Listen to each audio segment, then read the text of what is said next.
नमस्कार, मैं अनिल जसवाल और आप देख रहे हैं वायरल खबरें। जैसे कि आप देख रहे हैं हम दादर में हैं और यहाँ पर बहुत बड़ा कार्यक्रम रखा गया जिसमें महाराष्ट्र नवनिर्माण सेना के प्रमुख राज ठाकरे साहब आए थे। आपको बता दूं कि यहाँ पर राज ठाकरे साहब आए थे और लोगों को क्या समझाया, क्या बताया। और आज लोग बोलते हैं कि महाराष्ट्र में बाटले का सिलेंडर की तकलीफ़ है या जो भी हो तकलीफ़ हो, राज साहब ने क्या बताया उसके बारे में हम यहाँ के विले पार्ले के जो समाज सेवक हैं उनसे बात करते हैं। सबसे पहले तो आप अपने बारे में बताइए और उसके बाद यहाँ पे जो कार्यक्रम हुआ उसके बारे में। माझं नाव समीर बबनराव काळे आणि मी विलेपार्लेमध्ये जन्मजात राहतो आहे। माझं शिक्षण, माझा व्यवसाय, माझं लग्न सगळं पार्ल्यातलंच आहे आणि 2006 सालापासून मी राजसाहेबांसोबत आहे आणि राजसाहेबांसोबत अजूनही 2026 आलं आहे। आज आता गुढीपाडव्याची सभा झाली, मी अजूनही राजसाहेबांसोबतच आहे। माझा म्हणण्याचा उद्देश आहे की आज जो विषय झाला आहे, सन्माननीय राजसाहेबांनी जो घेतला आहे, परिस्थिती महाराष्ट्राची भीषण आहे। छोट्या छोट्या विषयांमध्ये काम करण्यासारखं भरपूर आहे। आज गॅस बाटलांबद्दल जर बोलायचं झालं तर बरंच वणवा आहे। कांदिवली चारकोप घ्या, विलेपार्ले घ्या आणि या अशा सगळ्या ठिकाणी गॅसच्या बाटल्यांची वणवा आहे। छोटे छोटे जे स्टॉल्स आहेत, छोटे छोटे जे व्यावसायिक आहेत, हॉटेल व्यावसायिक आहेत, त्यांना गॅस उपलब्ध होऊ शकत नाही। का बरं देवभाऊ, का? मला उत्तर द्या। एवढा विकास देवभाऊ तुम्ही बोलताय, एकनाथराव त्यांना विकास तुम्ही बोलताय, तर मला एक म्हणायचं आहे की बाबांनो, या ठिकाणी तुम्ही जे करताय ना ते फार वाईट करताय। मला माहीत नाही तुम्हाला सत्ता कशी मिळते, मला त्यात काही जास्त कळत नाही। समाजकारण करतो मी, माझ्या संस्थेच्या माध्यमातून समाजकारण करतो। महाराष्ट्र नवनिर्माण सेनेचा कार्यकर्ता आहे, महाराष्ट्र सैनिक आहे। माझ्या संस्थेचं नाव आहे आई तुळजाई सेवाभावी संस्था आणि अशातच मी आज राजजींची सभा ऐकायला आलो होतो, अमितजींना बघायला आलो होतो, शर्मिला वहिनींना भेटायला आलो होतो, शुभेच्छा द्यायच्या होत्या त्यांना गुढीपाडव्याच्या। आणि बोलायला गेलं तर बरंच काही आहे। साधा विषय गॅस, जी आपली गरज आहे, दैनंदिन गरज, आणि दैनंदिन गरजेचा विषय जर देवाभाऊ तुम्ही सोडवू शकत नसाल ना, तर का बरं तुम्ही त्या गादीवर आहात? सांगा ना। रस्त्यावरचा मुलगा आहे, राजजी विचारतील नंतर तुम्हाला, मी विचारतोय, राजजींचा कार्यकर्ता, तुमचा मुंबईकर, जन्मजात मुंबईकर, साधा त्या रांगा बघा आमच्या विभागामधल्या, का बरं लागल्यात? तुम्ही तर म्हणतात सगळं काही आलबेल आहे, नेहमी तुम्ही सांगता आलबेल आहे, शिंदे साहेब सांगतात आलबेल आहे, सुनेत्राताई सांगतात आलबेल आहे। अरे कसलं आलबेल? मग हे का उगाच उभे आहेत का सगळे रांगेमध्ये? यांना हाऊस आहे 4-4 तास 5-5 तास रांगेमध्ये उभे राहायची? काय सांगा ना मला सांगा, का, कशासाठी आम्ही रांगेत का उभं राहायचं? जर तुमचं सगळं वेल टू डू आहे, सगळं गुडी आहे, मग तुम्ही देवा भाऊ का बरं आज आम्हाला उभे ठेवताय रांगेमध्ये? आज गॅस एजन्सीज आहेत, जा बरं या आमच्या पार्ल्यामध्ये, सांगा तुमच्या आमदारांना, बघा, घ्या आढावा, मी पाठवतो फोटो, मी देतो तुम्हाला पत्र, निवेदनं सगळ्यांची घेऊन देतो, स्वाक्षऱ्या देतो, मग सांगा बरं का बरं आम्हाला गॅस मिळू शकत नाही? अहो, इराण आपला मित्र होता, आपल्याला तेल देत होता, गॅस देत होता, साहेबांनी विचार मांडलेत, विचारवंत आहेत साहेब आमचे। पण आता मला सांगा देवभाऊ, तुम्ही इराणच्या सोबत तुमचे मोदी साहेब उभे राहायला पाहिजे होते, नाही का? पण नाही राहिले। करायचं काय आम्ही लोकांनी? उद्या उठून जर तिसरं वर्ल्ड वॉर लागलं तर काय करणार आहात? काय तयारी आहे? अहो, साधी कोविड फाईट करा, तुमच्याकडे हॉस्पिटल्स नाही आहेत हो। काय सांगताय तुम्ही? जम्बो कोविड क्वारंटाईन सेंटर आत्ता झाला विषय 2006ला, 2020ला, 20, 21, 22, 19, 20, 21, 22 आधी ते बांद्र्याची तुमची ती कोविड सेंटर होती ना, ती जाऊन बघा आधी काय होती आणि कशी होती। अहो साहेब, छत्रपतींचा विषय काढायचा झाला तर बरंच काही बोलण्यासारखं आहे।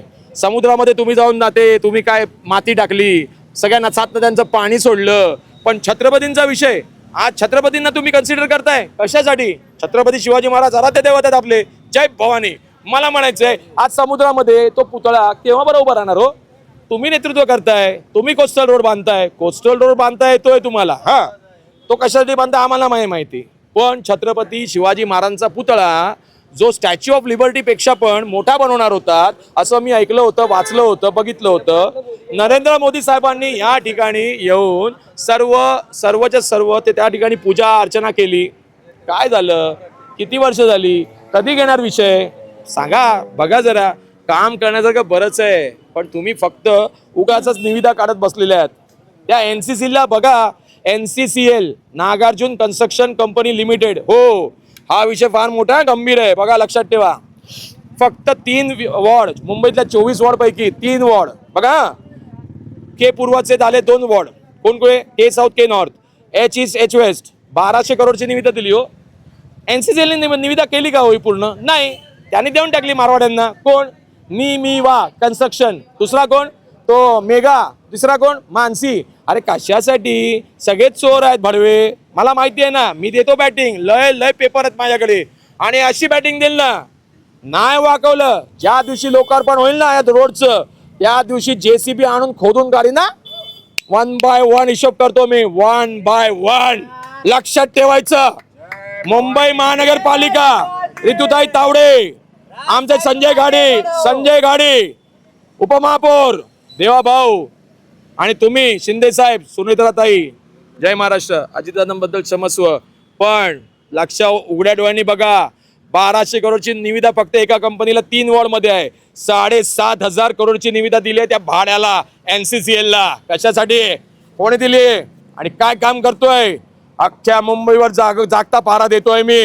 अख्ख्या मुंबई, गुलाब्यापासून ते दहिसर पर्यंत जागता पारा आहे. आणि हे पुरावे फक्त मी राजसाहेबांनाच देणार, अमितजींनाच देणार, आणि महाराष्ट्र नवनिर्माण सेनेच्या कार्यालयातच उभा राहणार, साहेबांच्या दरबारात उभा राहणार आहे मी.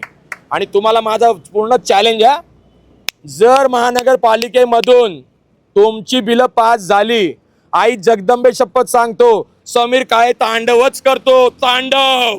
लक्षात ठेवायचं. आणि 1200 करोड मला विकत घ्यायचा, मला हे करू नका, मला विकत घ्यायचा, तुम्ही ते दाखवायची नाही मानसिकता.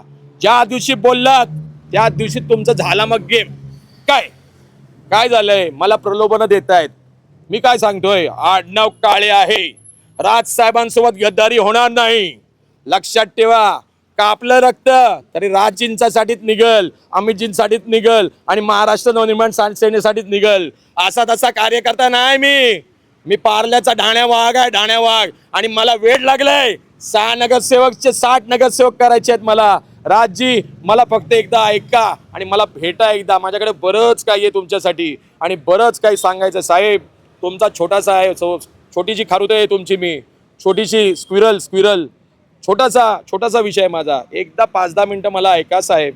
जय महाराष्ट्र. पद नकोच साहेब, मला पद नको आहेत. मला पद नको, मला तुमचं तिकीट नको, मला तुमचं पद नको.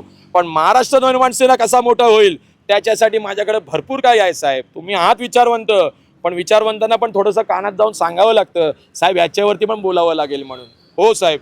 समीर काळे आणि अस्मिता काळे, पार्ल्याची ती विभागाध्यक्ष महिला, आणि पार्ल्यात तिचा नवरा, तुमचा महाराष्ट्र सैनिक. साहेब, 2008ला 21 ऑक्टोबरला तुम्हाला अटक झाली होती. मी पार्ल्याचं नेतृत्व मी करत होतो त्यावेळेला. मला अटक झाली होती. 89 महाराष्ट्र सैनिक अजूनही तुमच्यासाठी आम्ही उभे आहोत कोर्टामध्ये साहेब. कोण नाही, तुमचा ढाण्या वाघ आहे अजून कोर्टामध्ये. कोण नाही साहेब, मोठा नेता आमच्यासोबत. त्याच्यावरती पण बोलायचं आहे साहेब, बरंच बोलायचं आहे साहेब, बरंच बोलायचं आहे. वेळ द्या साहेब, वेळ द्या, येतो तुमच्याकडे. लास्ट में आज गुड़ी पाड़वा है और गुड़ी पाड़वा के दिन हिंदी साल की शुरुआत हो रही है, तो साल की शुरुआत में यहाँ की जनता और महाराष्ट्र की जनता को क्या बोलना चाहेंगे? सगळ्यात पहिल्यांदा मी आता साहेबांनंतर मी बोलतोय, हे चुकीचं आहे खरं म्हणजे. आणि साहेबांनी शुभेच्छा दिल्या आहेत, मीही शुभेच्छाच देणार आहे. येणारा काळ मित्रांनो आपला असेल, महाराष्ट्र नवनिर्माण सेनेचा असणार आहे आणि राजसाहेबांचा असेल. माझे सर्व नेते संदीपजी देशपांडे आहेत, संदीपजी दळवी आहेत, त्याच्यानंतर बरेच नावं आहेत माझ्याकडे घेण्यासारखी. ते तुफान बॅट्समन आहेत, हे पुढे महाराष्ट्रावरती येतीलच. हे पुढे विधान भवन गाजवतील. बा नांदगावकर आहेत, शिरीष पारकर आहेत, नितीन सरदेसाई साहेब आहेत, त्याच्यानंतर आमच्या शालिनी ठाकरे आहेत. बरीच मोठी विचारवंत आहेत आमच्याकडे. असं तसं नाही आहे पक्ष आमचा. हां हो, आज आम्ही 6 मध्ये आहोत. 6चे 60 केल्याशिवाय गप्प तर मी पण नाही बसणार. तो प्रयत्न चालूच आहे. मी संस्थेच्या माध्यमातून पुढे येतोय, पण उद्यापासून महाराष्ट्र सैनिक आणि संस्थेचा अध्यक्ष अशीच बॅटिंग होईल सगळीकडं. माझा विषय वेगळा होता, मला वेगळं तुमच्याशी बोलायचं आहे बरंच काही, पण नक्की महाराष्ट्र सैनिक शेवटपर्यंत, शेवटच्या श्वासापर्यंत महाराष्ट्र सैनिक असेल. आणि राजजी तुमच्यासाठी वाटेल ते केव्हाही जीव वाहून टाकायची माझी तयारी आहे. अमितजी आहेतच आमच्या युवा लोकांचं नेतृत्व करण्याकरता. मी लवकरच पार्ल्या तुम्हाला आमंत्रित करणार आहे एका कार्यक्रमामध्ये. तुमच्या छोट्याशा या महाराष्ट्र सैनिकाच्या कार्यक्रमाला याल अशी मी माफक अपेक्षा समजतो. आणि जर त्या कार्यक्रमाला आलात तुम्ही, सहकुटुंब आलात, तर राजजी साहेब मी चप्पल काढतो आणि माझ्या कार्यक्रमासाठी जी मी तयारी करतोय त्या कार्यक्रमासाठी तुम्हाला विनंती करतो, साहेब तुमचा ऊर भरून नाही आला ना आणि तुम्हाला असं वाटेल त्या कार्यक्रमामध्ये की नाही कार्यक्रम असेल तर हा असा कार्यक्रम असेल, महाराष्ट्र नवनिर्माण सेनेचे तुम्ही अध्यक्ष आहात, आमचं दैवत आहात, वहिनी साहेब आहेत त्यांना आईसाहेब म्हणतो, अमितजी आहेत, पण राजजी साहेब मी तुम्हाला विनंतीपूर्वक सांगतोय, पत्रिका घेऊन बंगल्यावर येईनच, कधीतरी भेट होईल तुमची माझी, पण साहेब कार्यक्रम असा तसा नाही आहे, तुफान आहे तुफान, आणि मी बनवणार, माझी संस्था घडवेल तो कार्यक्रम, आणि महाराष्ट्र नवनिर्माण सेना आयोजित आणि संस्था पुरस्कृत अशीच तयारी असेल साहेब. झेंडे, पताका, बॅनर आणि रोषणाई, आणि कार्यक्रमाचं स्थळ सांगून ठेवतोय, फक्त विलेपार्ल्याचा मध्य असलेलं शाळेचं मैदान. साहेब तुम्हाला यायचंय, तुम्ही याल, बस एवढीच माफक अपेक्षा. जय हिंद, जय महाराष्ट्र, जय भवानी.